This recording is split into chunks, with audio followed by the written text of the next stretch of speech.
जय श्री राम दोस्तों, आप सभी का फिर से स्वागत है एक और नई कथा के साथ।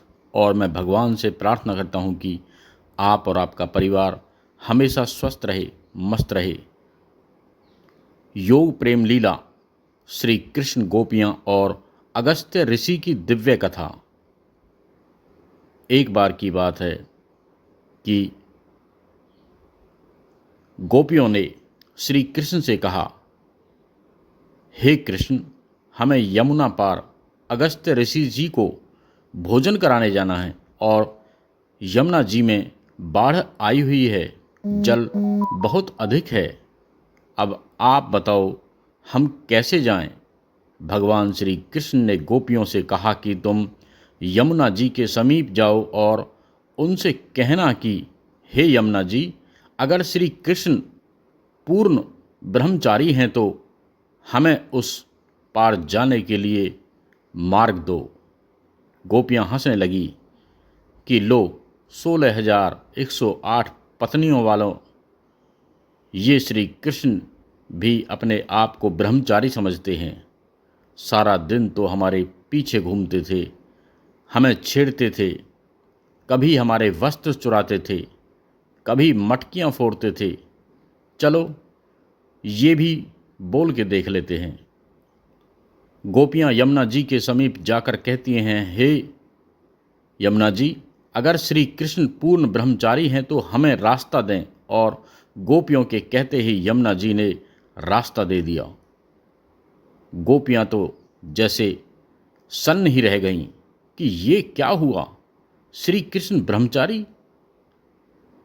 अब गोपियां अगस्त्य ऋषि को भोजन करवाकर वापस आने लगी तो उन्होंने अगस्त्य ऋषि से कहा कि अब हम कैसे जाएं?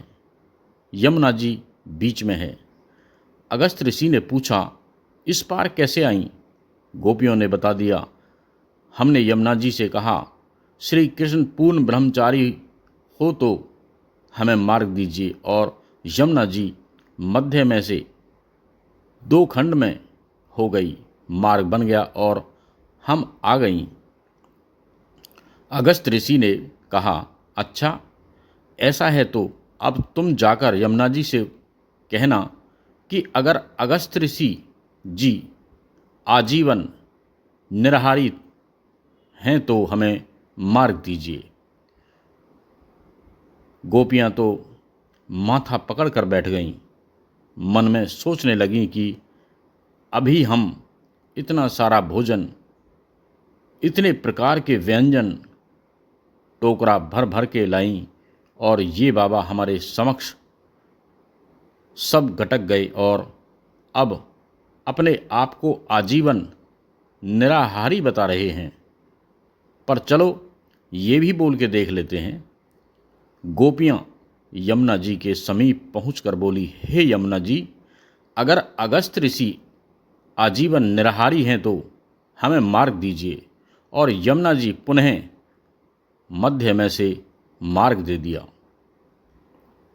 गोपियां आश्चर्य करने लगीं कि जो इटनव खाता है वो निराहारी कैसे हो सकता है, और जो दिन रात हमारे पीछे पीछे फिरता है वो कृष्ण ब्रह्मचारी कैसे हो सकता है। इसी उधेड़ बुन में गोपियों ने श्री कृष्ण के समीप आकर पुनः वही प्रश्न किया। भगवान श्री कृष्ण कहने लगे, गोपियों, मुझे तुम्हारी देह से कोई लेना देना नहीं है। मैं तो तुम्हारे प्रेम के भाव को देखकर तुम्हारे पीछे आता हूँ। मैंने कभी वासना के तहत संसार नहीं भोगा। मैं तो निर्मोही हूँ। इसीलिए यमुना जी ने आपको मार्ग दिया। तब गोपियाँ बोली कि ये तो ठीक है, किंतु भगवान ऋषिराज ने तो हमारे समक्ष भोजन किया, उसके पश्चात भी वे बोले कि अगस्त्य ऋषि आजीवन निराहारी हो तो हे यमुना मैया मार्ग दे। और बड़े आश्चर्य की बात है कि यमुना जी ने हमें मार्ग दे दिया। श्री कृष्ण हंसने लगे और बोले कि अगस्त ऋषि आजीवन निराहारी है।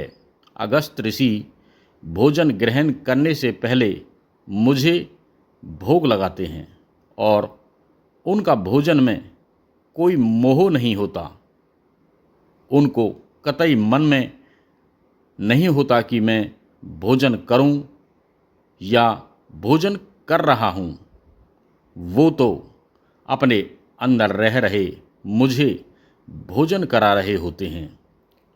इसीलिए वो आजीवन उपवासी हैं। जीभ को बिना भगवान को भोग लगाए कुछ खाने नहीं देना चाहिए। ऐसे कहें, आओ भोग लगाओ मेरे भगवन, ऐसे भोग लगाओ मेरे भगवन, सब अमृत बन जाए मेरे भगवन, इसके बाद ही प्रसाद खाएं। आज से ही ये नियम ले लो, बिना भोग लगाए कुछ ना खाएं।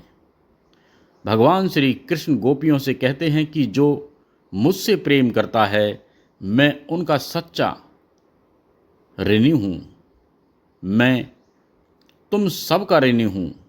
अतः भक्तों, बस मन में सर्वदा प्रभु अपने इष्ट का नाम गूंजता रहे और उनके श्री चरणों में प्रेम और श्रद्धा बनी रहे।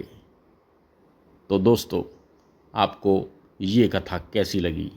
अगर अच्छी लगी हो तो इसे ज़्यादा से ज़्यादा हमारे सभी सनातन प्रेमियों को शेयर करें, लाइक करें, कमेंट्स करें और आप बने रहें इसी तरह।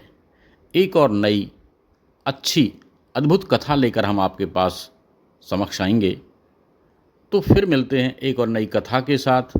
जब तक के लिए जय श्री राम।